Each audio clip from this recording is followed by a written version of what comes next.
mistério que não posso entender. Quão grande é o seu amor e o quanto nos deseja.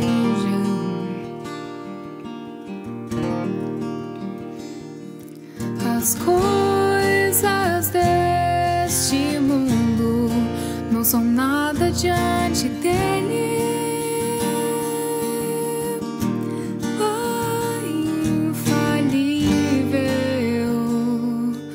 Que se compara a ti.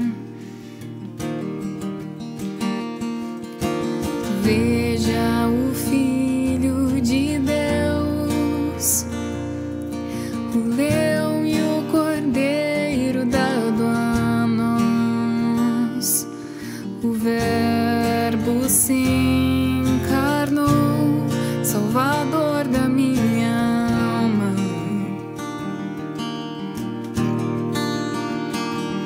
sofreu por tanto amar a humanidade, no seu sangue a salvação. Jesus Messias, o justo se entregou. Não foi o fim, Ele ressuscitou.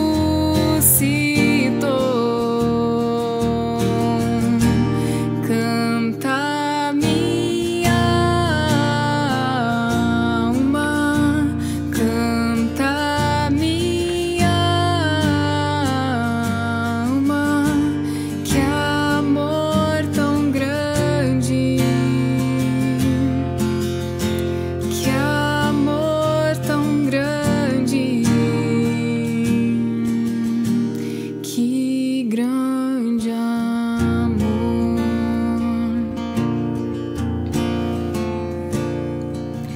Veja comigo está o Espírito queimando em meu ser, amigo e protetor, que me leva à verdade.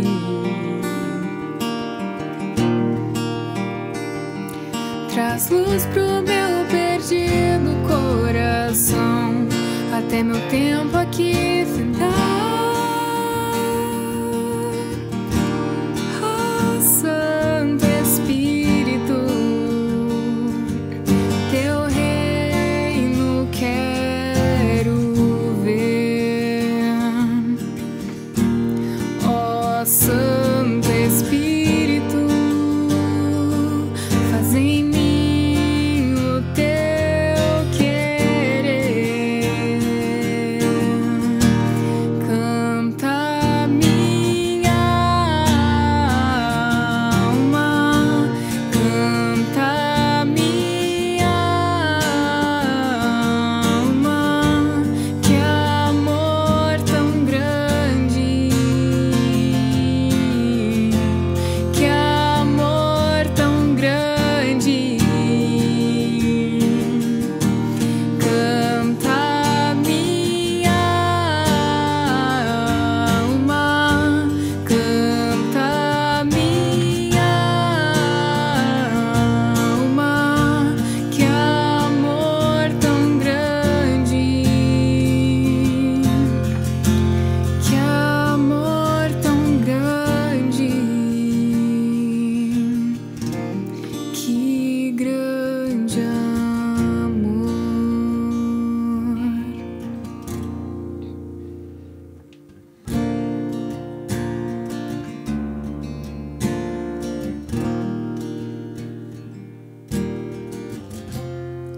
Ele exaltado, o Rei exaltado nos céus, eu louvarei. Ele exaltado, para sempre exaltado, seu nome louvarei.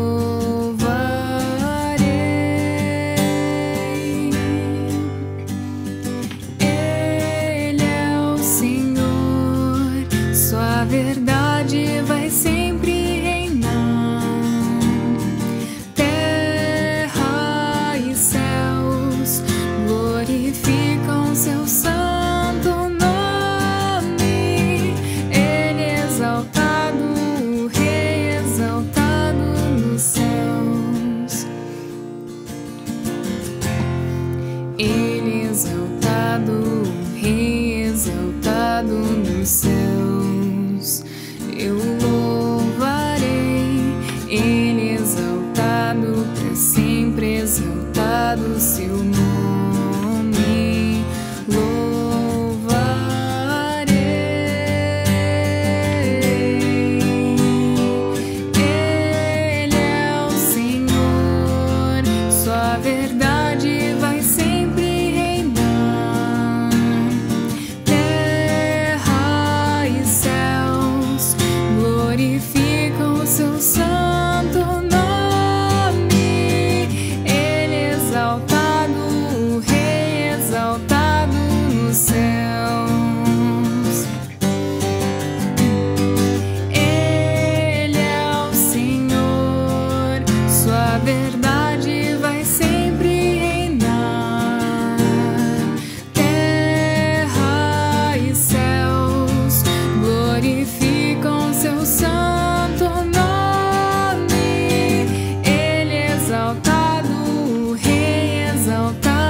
O Rei exaltado nos céus.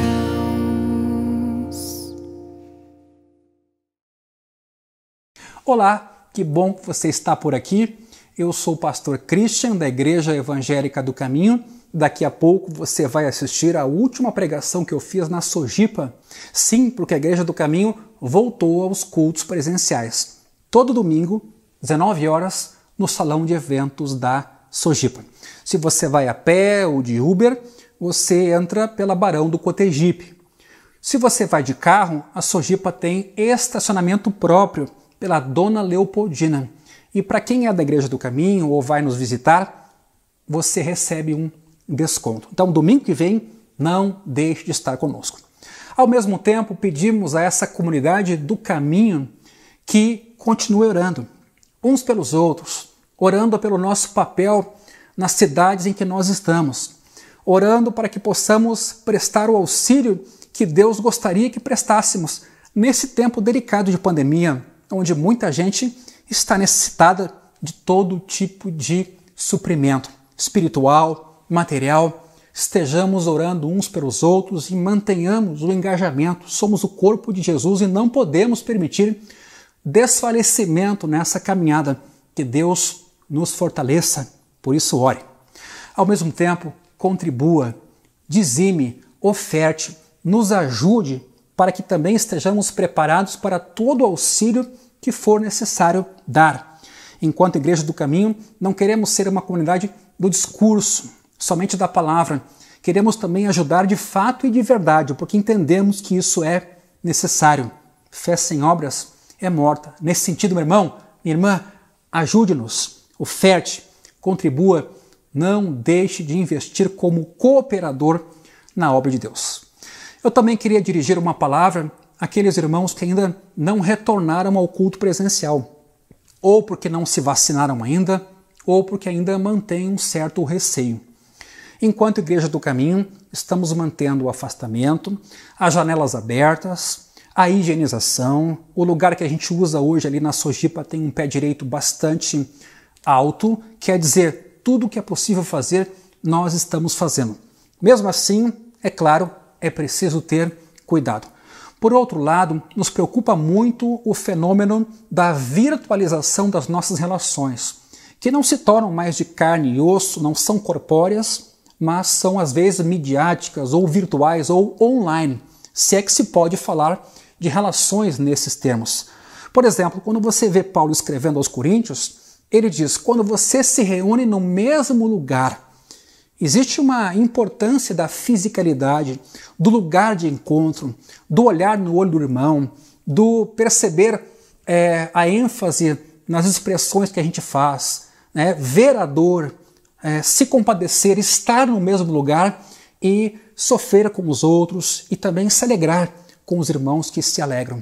De fato, nós já acompanhávamos há um tempo atrás o fenômeno do desigrejamento, do desengajamento com a igreja institucional. E a gente tem esse receio que isso volte a acontecer de uma outra forma, mas às vezes também por comodidade, que é essa coisa de poder assistir o culto, de poder ouvir a palavra e imaginar que a gente vai aprender tudo somente ouvindo, de imaginar que a gente vai conseguir desempenhar um discipulado cristão somente escutando ou assistindo alguns cultos. Não, a igreja ela é corpórea, ela é um organismo, ela é corpo de Cristo, ela é membro um do outro. E é nesse sentido que a Igreja do Caminho não entende ser possível uma igreja virtual. Nós nos entendemos de igreja local, que ama de fato e de verdade, que se engaja socialmente, que tem comunhão, que desenvolve discipulado cristão, que não é uma coisa teórica, mas é uma coisa de verdade. Então, nesse sentido, mantenhamos todos o cuidado, mantenhamos a responsabilidade sobre o ir e vir, inclusive não só nos cultos, né? Quando você vai a um supermercado, a uma farmácia ou trabalhar, e nesse sentido, cuidado para não se afastar da comunhão com os irmãos, aceitando uma nova maneira de funcionar como igreja. E vou dizer mais, haverá gente sem escrúpulos hoje que aceitará que a igreja seja a igreja do espetáculo, a igreja virtual, e haverá gente, inclusive pastores, que se dobrarão a esse modelo, como se nós pudéssemos, de fato, ser igreja nesse sentido. E acho bastante complicado. Então, nós, enquanto Igreja do Caminho, estamos tentando, com todo cuidado, com todo ato responsável, retornar aos cultos presenciais, e assim estamos nos edificando. O depoimento dos irmãos tem sido sempre nesse sentido. Não dá para comparar um culto virtual com um culto presencial, não tem comparação nenhuma, e a minha oração é que Deus esteja orientando a cada um de vocês, a família de vocês, e que tão logo possível possamos nos encontrar no culto presencial. Domingo que vem estaremos ali então na Sojipa, 19 horas, você é mais do que bem-vindo. Agora fico com essa mensagem e que Deus te abençoe poderosamente. Hoje eu gravei uma pequena fala que deve ir antes da pregação do domingo passado. Claro, eu digo ao ar, né, para quem ficou em casa. Eu manifestava ali a preocupação que todos nós estamos tendo sobre como vamos sair dessa pandemia. Todos nós já sabemos de longa data um fenômeno conhecido no Brasil, que é o do desigrejamento. Um pouco disso é decepções que as pessoas têm com a igreja institucional. E elas então vão afirmar que na sua vida com Jesus elas não precisam da igreja institucional, elas precisam da sua fé pessoal. E no começo dessa caminhada tudo ainda parece tranquilo, o caminho parece relativamente iluminado, até que essa pessoa se desvincula dos seus irmãos e começa a viver uma fé autônoma, solitária, e que aos poucos vai se deformando. Mais ou menos numa vida existencial, essa pessoa vai buscando uma fé que vai fazendo sentido para ela. E nesse caminho, ela vai encontrar muitas pedras e muitas dificuldades. Então, quero que vocês saibam que a nossa leitura sobre igreja é de que a igreja é a igreja local. Que isso aqui não tem substituição. Que estarmos juntos no mesmo lugar não tem compensação. Que sim, é preciso ter cuidado, prudência, especialmente quem não se vacinou como eu ainda. Por outro lado, estamos aqui com as janelas abertas, tendo cuidado do afastamento, da higienização. E a gente não pode adoecer nem por Covid e nem por uma fé que vai esmorecendo aos poucos e vai nos desanimando. Não estou exagerando. Hoje já tem muita coisa escrita e pensada a respeito de como a igreja vai sair de tudo isso e de que surgirão pastores sem escrúpulos que se renderão a essa nova forma de relacionamento virtual. Como se nós pudéssemos caminhar como discípulos de Jesus sem encontros e vida comunitária. Como Felipe colocou com poucas palavras logo antes. Eu posso assistir uma mensagem televisionada, guardá-la, há poder nessa palavra, mas existe uma interação da vida comunitária, corpórea, física, que se dá no mesmo lugar, que é insubstituível. Então, isso, claro, sempre deve ser olhado com o cuidado devido, com a responsabilidade devida. E acho que ninguém também deve vir ao culto inseguro, afetando a sua consciência. Depois ele sai daqui se sentindo culpado. Em especial se acaba contraindo o Covid. Ou aqui, ou em um outro lugar, o que é mais provável. Então ninguém deve fazer nada contra a sua consciência, isso é muito importante. Ninguém deve pressionar ninguém a congregar. Isso é muito importante.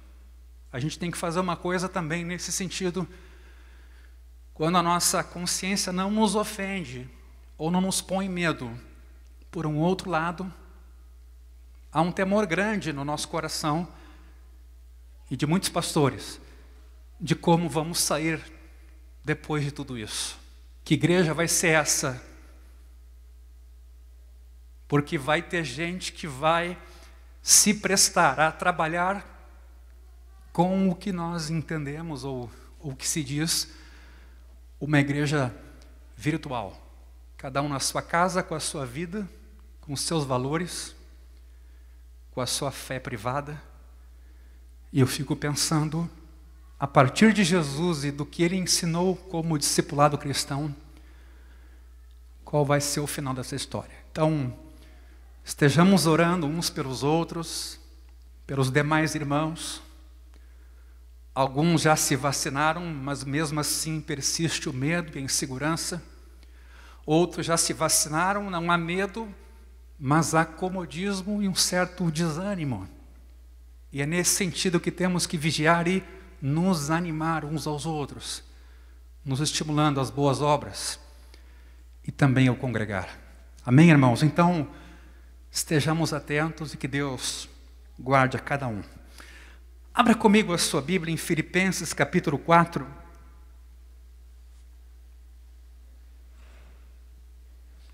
Nós vamos continuar o tema iniciado há alguns domingos.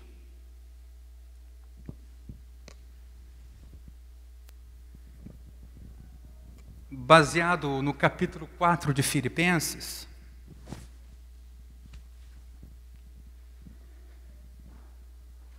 Já no finalzinho da carta. E eu convido vocês a fazermos a leitura do capítulo 4, então, a partir do versículo 10 até o 20. Fiquei muito alegre no Senhor, porque agora, uma vez mais, renasceu o cuidado que vocês têm por mim. Na verdade, vocês já tinham esse cuidado antes. Só que lhes faltava a oportunidade. Digo isto não porque esteja necessitado, mas aprendi a viver contente em toda e qualquer situação. Sei o que é passar necessidade, sei também o que é ter em abundância. Aprendi o segredo de toda e qualquer circunstância, tanto de estar alimentado, como de ter fome. Tanto de ter em abundância, como de passar necessidade. Tudo posso naquele que me fortalece. No entanto, vocês fizeram bem associando-se comigo nas aflições. E como vocês, filipenses, sabem muito bem, no início da pregação do Evangelho, quando parti da Macedônia, nenhuma igreja se associou comigo nessa questão de dar e receber, exceto vocês, somente. Porque até quando eu estava em Tessalônica, por mais de uma vez vocês mandaram o bastante para as minhas necessidades. Não que eu esteja pedindo ajuda, pois o que realmente me interessa é o fruto que aumente o crédito na conta de vocês. Recebi tudo e tenho até de sobra. Estou suprido desde que Epafrodito me entregou o que vocês mandaram, que é uma oferta de aroma agradável. Um sacrifício que Deus aceita e que lhe agrada. E o meu Deus, segundo a sua riqueza em glória, há de suprir em Cristo Jesus tudo aquilo de que vocês precisam. A nosso Deus e Pai seja a glória para todos sempre. Amém. Nas mensagens anteriores vimos muito bem a especificidade desta carta, uma das cartas da prisão, quando Paulo a escreve, estando num contexto de necessidade, de escassez, por que não dizer de certo abandono. Mesmo assim, Paulo, lá da prisão, recomenda a quem está fora, supostamente melhor, a que tem alegria, e que tem alegria sempre, mas uma alegria cuja fonte é o Senhor. Porque se a alegria tiver como fonte o Senhor, tudo será possível quando é esse Senhor quem nos fortalece, inclusive passar necessidade, sofrer enfermidade, abandono, decepções, todas as coisas, qualquer circunstância que seja, ela pode ser incluída nessa narrativa, desde que a minha força esteja em Jesus. E quando Paulo fala isso, não é de forma dogmática, é de forma libertadora. O que ele quer é a nossa felicidade, como queria a dos filipenses, mostrando a eles a raiz de sua verdadeira liberdade. Ele estava em Cristo, perdoado, nutrido, alimentado, inspirado por Jesus e olhando para o físico e o visível como sendo coisas de segunda categoria em importância. E para Jesus, então, seus olhos estavam voltados. E ele diz, tudo é possível, qualquer coisa que seja, qualquer circunstância é superável, quando Cristo é a minha força. Mas agora ele caminha para o final dessa carta, porque esse Paulo aqui recebeu ajuda dessa igreja de Filipos, a primeira igreja fundada por Paulo na Europa. Ele recebe oferta dessa comunidade, que chegam às mãos de Paulo por Epafrodito, um colega de ministério. E ele então agora quer falar um pouco dessa oferta. Não tanto porque ele foi suprido, mas ele está alegre pelo fruto que aquela comunidade está dando, no sentido de ajudar. E quando eu olho esse texto, eu sempre penso no nosso contexto hoje. A gente está com dor, a gente está sofrendo, a gente está passando por momentos difíceis. Certamente tem gente do nosso entorno que está com mais dor, com mais escassez, com situações bastante delicadas. Basta pensar alguém cuja fé não está em Jesus e que não há esperança de um novo mundo. Basta alguém estar vivendo nesse momento em nosso país já para ser essa pessoa desesperançosa. Então, de alguma forma, há algo que nós podemos ouvir e com o que contribuir. A ecologia da criação e da civilização se caracteriza, meus irmãos, por suprimento e por necessidade. Deus criou as coisas de maneira que elas sejam interdependentes. É incrível isso. Pode pensar em qualquer exemplo da criação natural, dos seres humanos. Nós fomos criados para interdependência. O ser humano é muito conhecido essa frase, é um ser social. Deus viu que não era bom que estivesse sozinho e fez para ele uma auxiliadora competente, correspondente, alguém com quem esse humano pudesse compartilhar anseios e que tivessem algo em comum. Então sempre há essa relação de troca, e eu penso que a igreja acaba refletindo isso também. Um lugar onde há suprimento porque há necessidade. Deus criou a igreja para suprir a necessidade que Ele mesmo colocou em nossos corações. Ou Deus não sabia que o homem se sentiria só? Deus sabia. Consequentemente, Ele cria uma correspondente de mesma natureza para que com ela esse homem desfrutasse de suprimento, de conselho, de companheirismo. Nesse sentido, uma igreja sem os seus membros é um mistério ou é um contrassenso. Muitas vezes não paramos para pensar seriamente sobre quais foram as necessidades para as quais a igreja foi formada. Pensamos mais nos ganhos que nós podemos ter e nem sempre nas oportunidades que a gente tem de ajudar, de suprir, de servir. O Espírito de Deus foi quem formou essa igreja, pela obra de Jesus. E uma das coisas que nos desafia nessa concepção de igreja é como podemos servir. Eu sempre uso a figura do casamento. Geralmente os noivos vão ao altar pensando em como serão ou como o outro poderá fazer a pessoa que está refletindo feliz. Uma outra maneira de enxergar isso é subir ao altar pensando como eu posso fazer o outro feliz.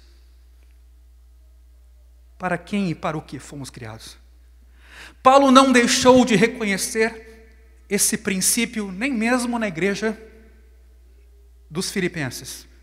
Eles estavam conscientes da natureza da participação na comunhão do corpo de Cristo. Eles se sentiam identificados com a causa de Paulo, a escassez de Paulo, a prisão de Paulo.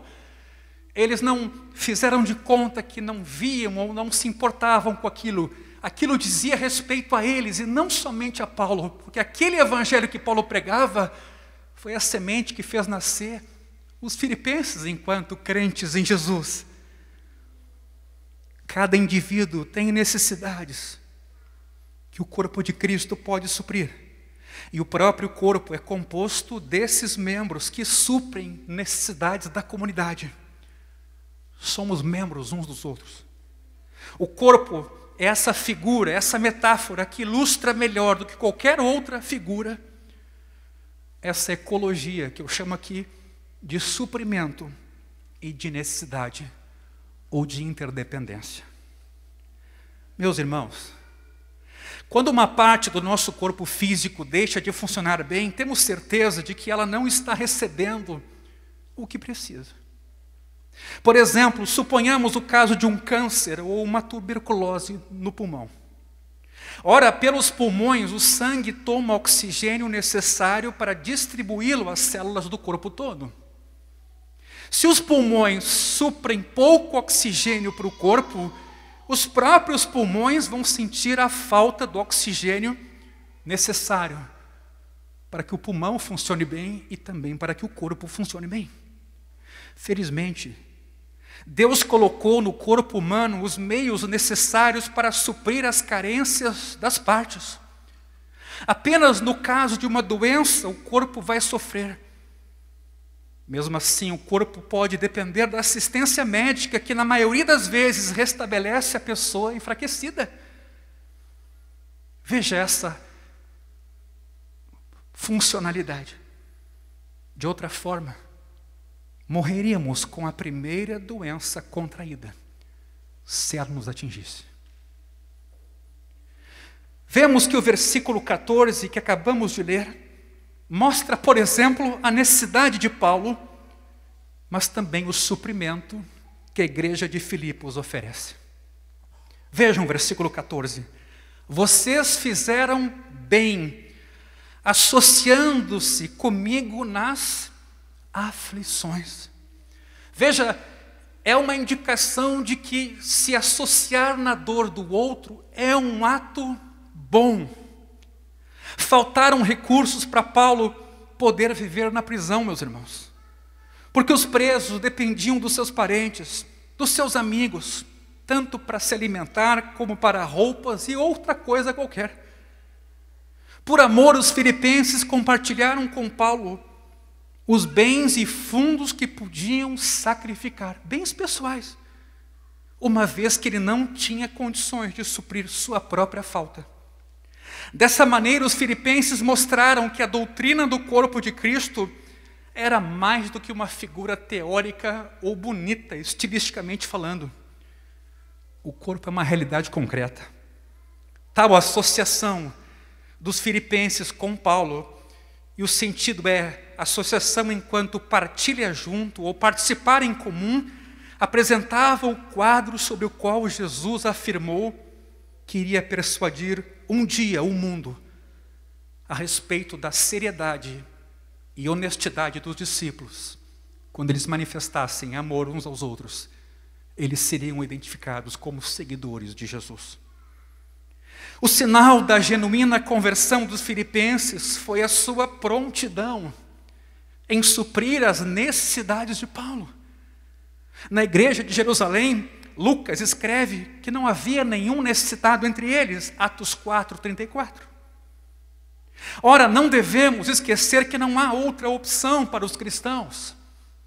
Eu lembro aqui de 1 João 3,17, se alguém possui recursos deste mundo e vê seu irmão passar necessidade, mas fecha o coração para essa pessoa, como pode permanecer nele o amor de Deus?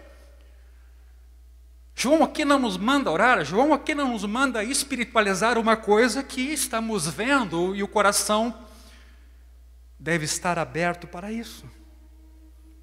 Meus irmãos, uma igreja que se entende corpo de Jesus precisa suprir as necessidades dos seus membros a fim de não cairmos na hipocrisia tão denunciada, tão criticada, tão falada em nosso tempo e às vezes com muita justiça. É complicado reivindicarmos o direito de sermos chamados igreja de Jesus se, por exemplo, não conseguimos colocar em prática essa ecologia do amor, onde há necessidade você supre com o que você tem. Em escala mais ampla, esse texto nos mostra, as igrejas da Macedônia tinham demonstrado a graça de Deus que lhes foi concedida, porque até para contribuir, Deus nos impulsiona, amolece o nosso coração, nos faz ver o que não é visível.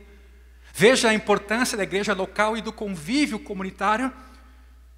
Eu acabei de ver um irmão hoje aqui, que eu só tinha visto até então pelas redes sociais, e eu me admirei com a altura dele, porque a gente sempre tem os nossos encontros sentados, e eu disse, cara, não imaginei que você era assim. Eu fico imaginando quantas são as coisas que passarão despercebidas se a nossa comunhão se limitasse ao encontro de telas. O encontro de telas, para onde nós caminhamos como sociedade, como mundo, nessa virtualização das relações que Deus pensou para que elas fossem lugares de suprimento. Sim, as igrejas da Macedônia receberam uma graça de Deus para contribuir, para ajudar. E o texto diz que mesmo em grande tribulação e profunda pobreza, manifestaram abundância de alegria, e a profunda pobreza deles transformou em grande riqueza de generosidade. De cara aqui me vem à mente algumas comunidades carentes, onde o pessoal lá dá um jeito. Comunidades pobres, lugares difíceis na nossa cidade, mas o pessoal se vira. Quase ninguém passa fome, porque o pessoal entende que às vezes do nada consegue tirar o tudo. Essa palavra está em 2 Coríntios 8, 1 e 2. Manifestaram abundância de alegria e a profunda pobreza deles transbordou. Como é possível isso? A profunda pobreza deles transbordou, sobrou, fez sobrar generosidade. Como o amor é um mistério, gente. Como essa graça com a qual Deus nos abençoa e que da pobreza extrai transbordamento de generosidade, é um mistério para nós. Sempre aqui eu me lembro da semente que é a do grão de mostarda, e depois ela se torna uma árvore e as aves se aninham nessa árvore. Nós não podemos menosprezar o que o poder do Evangelho e do amor pode fazer. Começa devagar, pequeno, misterioso. E essa palavra ela toca profundamente, 2 Coríntios 8, 1 e 2. Eles tinham alegria, e a tristeza era profunda. E Deus fez transbordar riqueza de generosidade. Essas igrejas pediram a Paulo o privilégio de participarem da assistência aos santos. Sabe quando você se engaja numa obra social e você deseja participar daquela coisa bonita que ajuda pessoas em vulnerabilidade, em escassez, em situações delicadas? Eles pediram o privilégio. Nesse mesmo texto de Coríntios, 2ª carta, 8, versículo 4, eles pediram o privilégio de dar. Partilharam seus bens, que eram escassos, mas não porque Paulo os persuadiu ou pressionou, mas porque a graça de Deus, que é o amor derramado em nossos corações, lhes constrangeu. Lhes constrangeu. E não era a primeira vez que os filipenses mandavam suprimento para Paulo, meus irmãos. Logo após a sua partida da Macedônia, eles enviaram a Paulo em Tessalônica 2 ofertas, e o texto que estamos lendo de Filipenses diz isso, suficientes para suprir as necessidades do apóstolo. Outras congregações não sentiram nenhuma obrigação em ajudar Paulo, como diz o versículo 15. Não se sentiram tocadas a tanto. E Paulo ainda tinha o receio de revelar as suas necessidades, porque não queria ser pesado a ninguém e nem mal interpretado queria ser. Ele calava. Eu só imagino o que Paulo passou. Quando examinamos essa passagem, a gente é levado a refletir. Quando experimentamos somente a fartura, meus irmãos, esquecemos das necessidades que o nosso generoso Deus está agora suprindo constantemente. Como o ar que respiramos. Como a capacidade do corpo continuar funcionando e perfeitamente bem, nos dando sentidos, inteligência, racionalidade para decifrarmos essa mensagem, sentimentos. Isso é incrível. Deus nos supre a todo momento. Paulo, tendo aprendido a viver com fartura, e vimos isso na semana passada, mas também passando fome, não passou os seus dias na prisão esperando ou pedindo donativo, se vitimizando. Pelo menos o que diz o versículo 17 nos dá a entender essa verdade. Eu não estou pedindo ajuda, o texto declara. Na generosidade sacrificial dos filipenses, ele percebeu fruto do Evangelho. Eu acho que isso alegrou muito Paulo.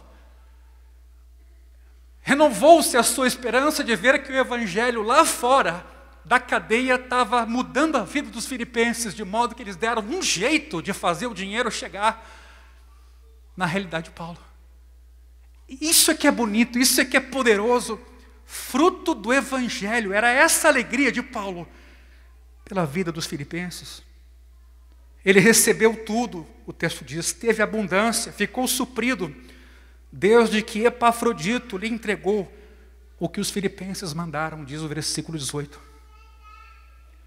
Fazendo assim, meus irmãos, os filipenses agradaram a Deus. Para isso, Deus idealizou a igreja. Quem supre a necessidade do seu irmão, guarde isso, faz o bem. Versículo 14. Fizeram vocês bem, associando-se comigo nas aflições. Não se associar não é fazer o bem. Quer dizer, a igreja é o corpo de Jesus, a família de Deus. Somos membros uns dos outros. Não é possível não sentir nada a respeito do irmão ou da irmã. seja por sua ausência, seja por seus desafios, seja por qualquer coisa que for, não é possível não nos importarmos sendo o povo de Deus. Porque Deus se importou conosco e nos convocou a dividir compaixão com todos. Neste sentido, não apenas faz o bem quem se associa para ajudar, mas também porque a generosidade representa crédito para quem ajuda com alegria e não visando o reconhecimento, como diz Mateus capítulo 6, ignora a tua direita o que faz a tua esquerda. Faça por um amor dadivoso. Nossa preocupação, meus irmãos, e aqui é bom pensar, geralmente é nunca passarmos necessidade.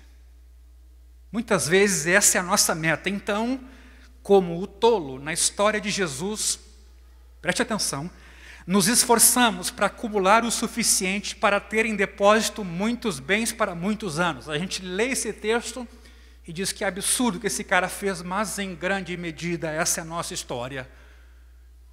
E o tema ali não é riqueza propriamente dita ou riqueza em termos de quantidade, mas é em quem nós confiamos ou no quê. Assim, nós geralmente planejamos a vida para descansar, comer, beber e, como diz Lucas 12, 19, aproveitar a vida. Está lá, textualmente, palavra de Jesus.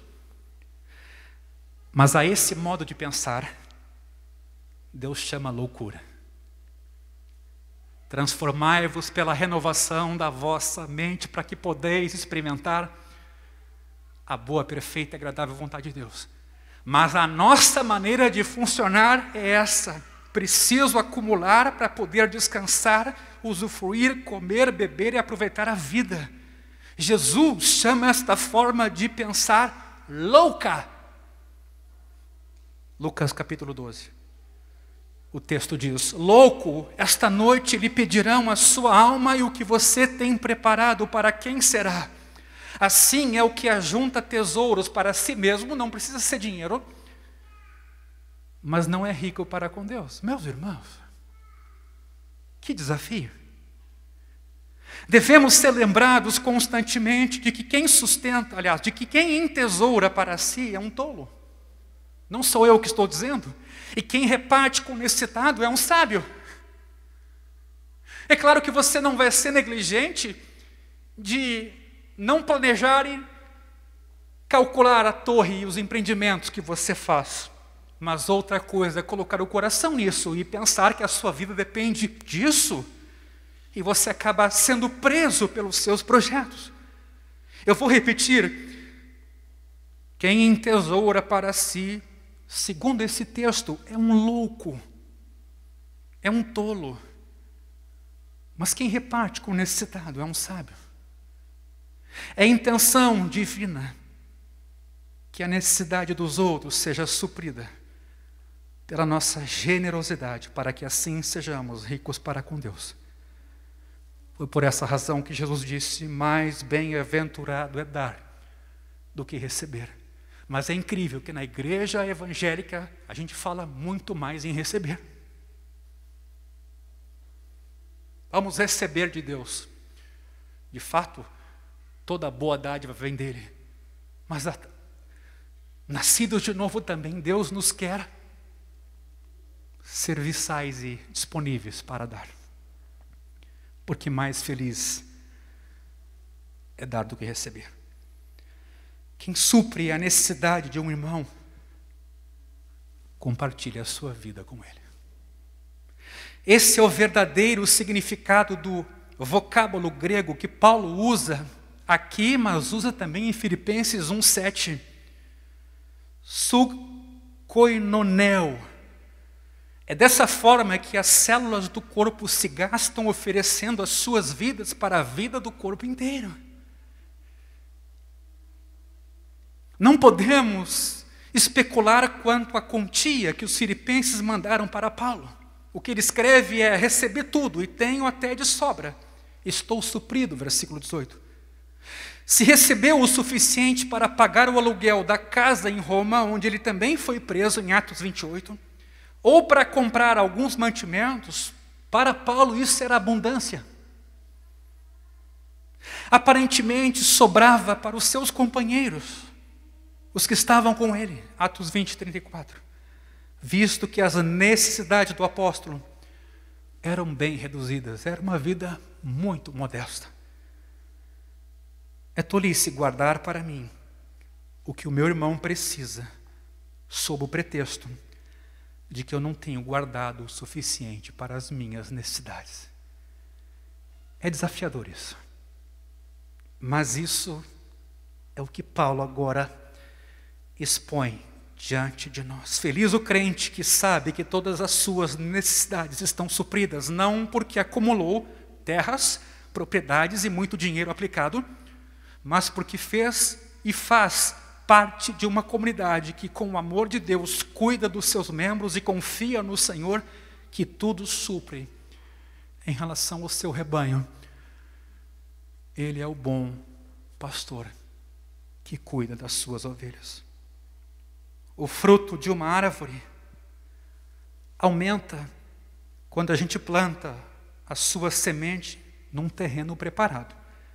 Anos depois de crescer a árvore, finalmente aparece aquele fruto abundante, multiplicando muitas vezes aquela pequena semente.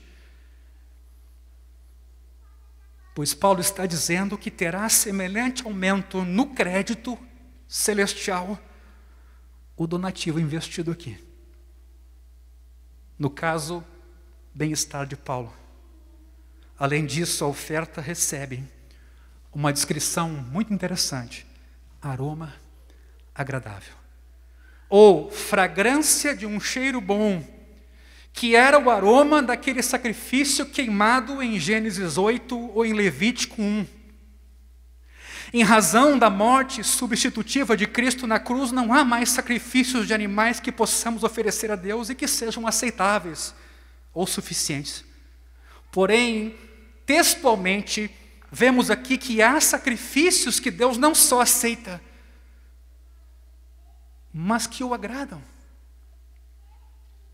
Primeiro, devemos oferecer os nossos corpos em sacrifício vivo, santo e agradável a Ele. A vida cultica. Nessa semana eu fiz uma postagem em que eu dizia exatamente isso. Uma igreja secularizada não é aquela que se desigrejou e está em casa. É aquela que, na sua maneira de viver, não consegue viver com uma mente cristã e engole tudo o que houve fora do templo e não consegue fazer uma crítica ou uma leitura cristã do mundo, da vida, do tempo e do dinheiro, por exemplo. Então, o sacrifício aqui também se refere a uma vida cultica. Em segundo, sacrifício também é uma palavra usada quando, por meio de Jesus, oferecemos sacrifício de louvor, que é fruto de lábios que confessam o seu nome. E se você ler esse texto de Hebreus 13, versículos 15 e 16, a frase seguinte diz: não se esqueçam da prática do bem e da mútua cooperação, pois de tais sacrifícios Deus se agrada. Num tempo onde a gente vive muito pela emoção de sentir ou não de fazer, daqui a pouco a gente olha uma outra linguagem sacrificial que nos diz dos benefícios de uma ação de abstinência, de desprendimento e de doação, que às vezes dará trabalho, será custosa, mas terá benefício. E mais, essa ação sacrificial é pedagógica, porque ela vai te ensinar a dar cada vez mais e a amar mais. Como eu aprendi isso na minha vida? Quantas foram as coisas em que eu esperei para fazer depois de sentir e de me inspirar? Eu passei a entender o significado do fazer fazendo. Não esqueça isso aqui. Você que às vezes fica esperando aquela iluminação do céu para se pôr em marcha, para começar a se integrar, para começar a se aproximar. Você que imagina que vai abrir-se o céu e de repente, pum, Quando eu perceber, eu já estou fazendo. A palavra de Deus hoje à noite, por exemplo, vem aqui para usar essa palavra sacrifício. Mas não no sentido pesado, mas no sentido humano também, daquilo que Deus nos orienta a fazer.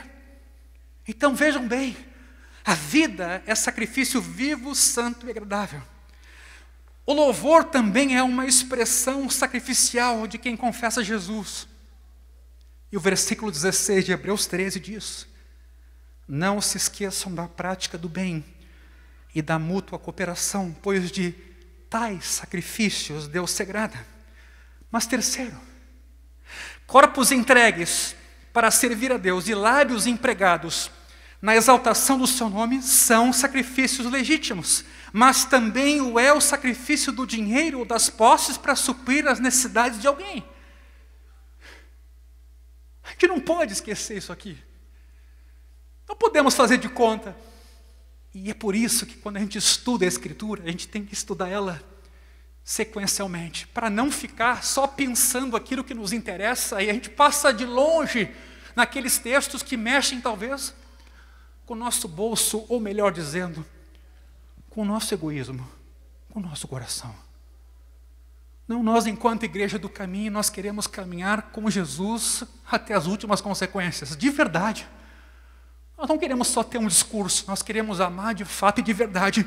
Então essa terceira dimensão sacrificial, não só da vida, não só do louvor, mas também da oferta, da contribuição, do auxílio mútuo, que não se dá só com dinheiro, com tempo também. Ele é a dimensão legítima na vida de um cristão. Porque o texto do versículo 18 diz que essa oferta Deus aceita, Ele agrada. Textualmente está lá.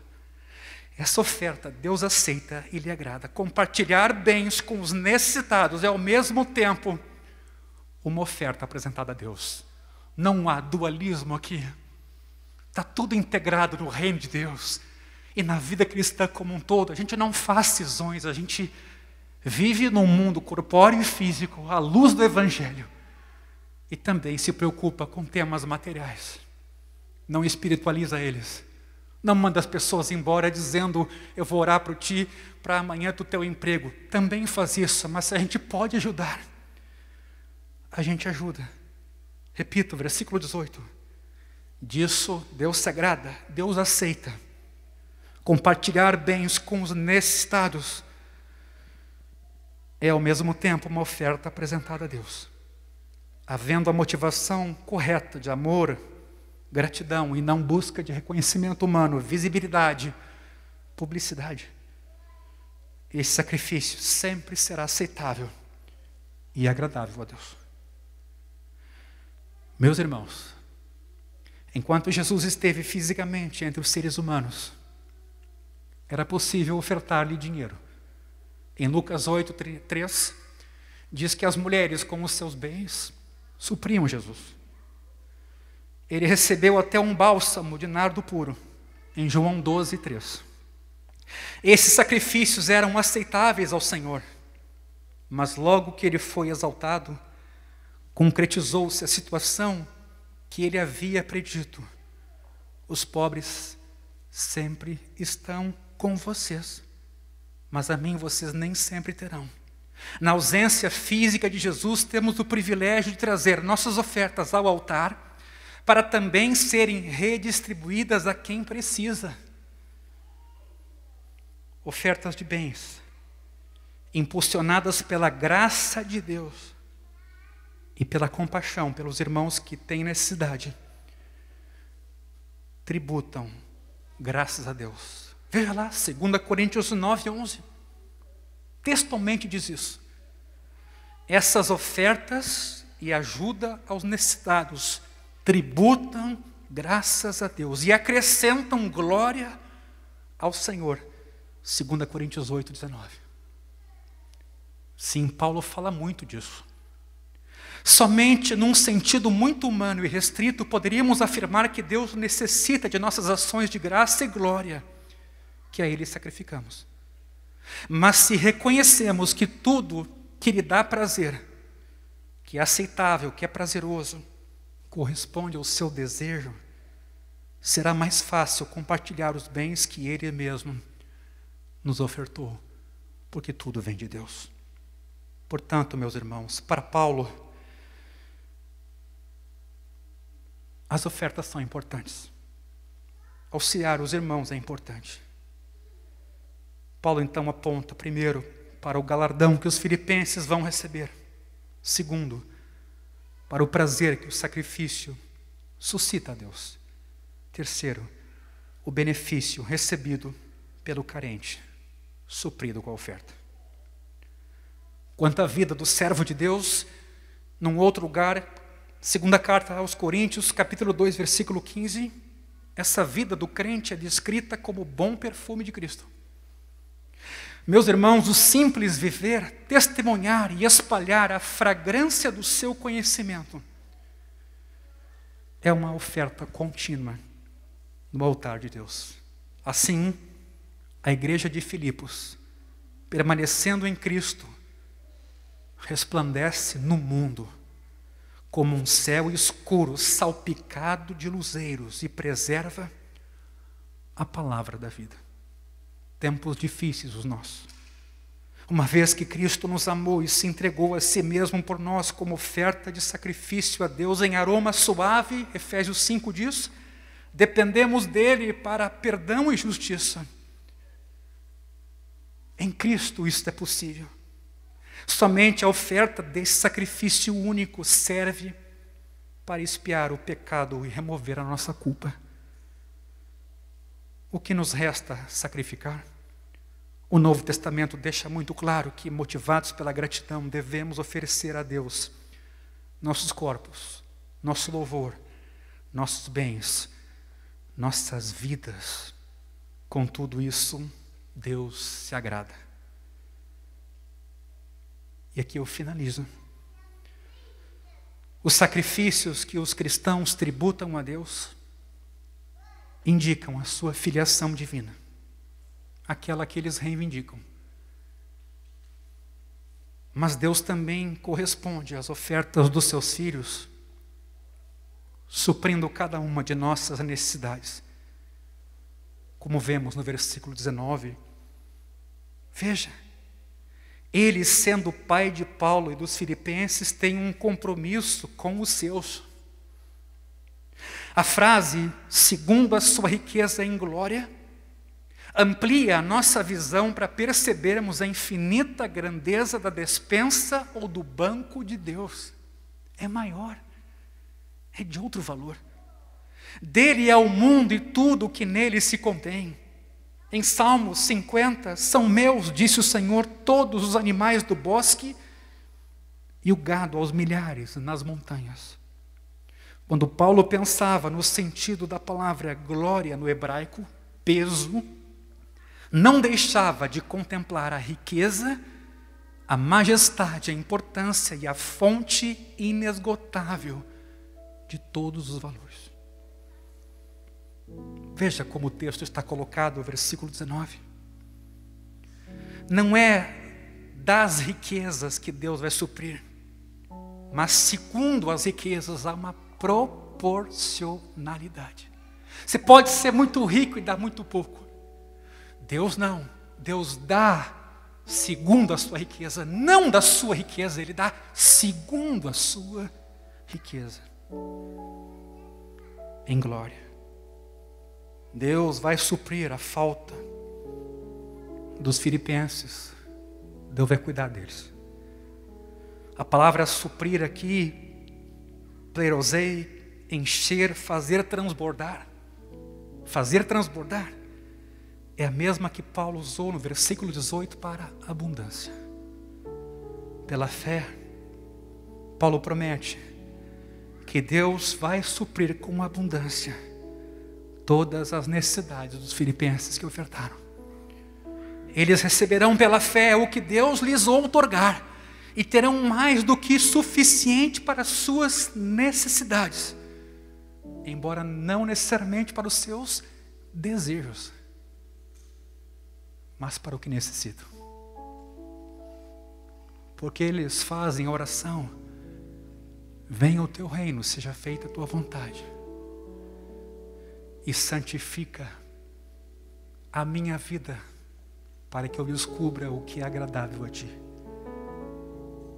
Porque nós, irmãos, temos tanto receio de compartilhar, ainda que num ato sacrificial, as nossas posses, recursos, tempo, com quem precisa? Talvez foi C.S. Lewis quem apontou para o obstáculo principal disso. Não é porque desejamos uma vida de luxo, mas é porque a gente tem medo do futuro e insegurança de que será suprido no amanhã. Se formos generosos como os filipenses, nosso futuro, segundo Paulo, estará garantido. Não necessariamente com bens materiais, fundos de garantia ou apólices de seguro de vida, mas em Deus, que promete suprir todas ou cada uma de nossas necessidades. A fé que confia em Deus como Pai, para um futuro desconhecido, e como isso é atual, também quer que toda a glória seja tributada a Deus. E é por isso que o versículo 20 diz: a nosso Deus e Pai, seja a glória para todo sempre. Amém. Baixa a tua cabeça.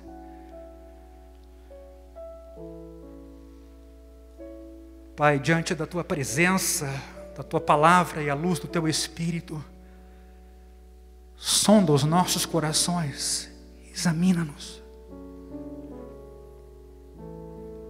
Que a tua palavra nessa noite não volte vazia, mas que ela encontre morada em nosso coração.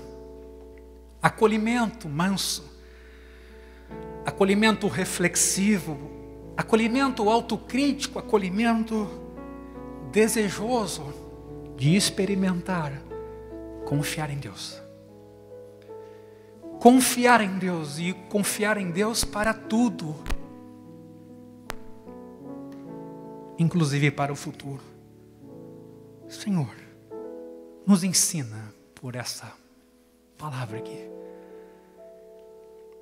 Nos reacende os corações e nos vivifica essa narrativa e os princípios nela contidos, para que isso signifique algo real, verdadeiro e útil hoje em nosso meio e dessa comunidade para com quem sofre, com quem precisa, com quem carece. Mexe conosco, Senhor, trabalha com o nosso coração. O que é a nossa vida? O que é a nossa vida senão vaidade? Que o Senhor tenha misericórdia de cada um de nós e que nos perdoe. E que nos tire do coração toda malícia e esperteza e maldade. Toda avareza que nos oprime e que não nos deixe descansar. Eu peço que tu fales com essa comunidade, comigo, com cada um de nós hoje à noite aqui. E que o teu reino venha, tome o seu lugar e possa ser um manancial para que todo sedento e faminto possam ser supridos e alimentados. Há muita fome, há muita sede, há muita carência. E o Senhor já nos tem abençoado com toda sorte de bênção espiritual em Cristo. Envia esta comunidade, Senhor, por todo lugar, por todos os cantos, desde sua própria casa, seu condomínio, sua vizinhança, seus colegas de trabalho, seus amigos, seus familiares. Envia-nos, Senhor, com esses pés que anunciam a boa nova e que fazem ouvir a paz. Diante de tanta fome, tanto desejo de sentido na vida, tanta desesperança, em especial no nosso tempo, envia-me a mim, envia-me, envia o meu irmão, a minha irmã, Nos livra do peso que nos assedia, que nos impede de correr livres em Ti, Senhor. Nos desincumbe dessas coisas e nos faz verdadeiramente livres. Para onde o Senhor estiver, ali possa o seu servo estar. Para onde o Senhor estiver em Porto Alegre, ali a Tua igreja esteja, como Teus braços, Teus pés, abraçando, caminhando, servindo, amando. Que o Senhor tenha misericórdia de nós, que nos desperte, que nos transforme, que nos ajude, que nos faça caminhar e servir. Eu te peço isso, no nome de Jesus.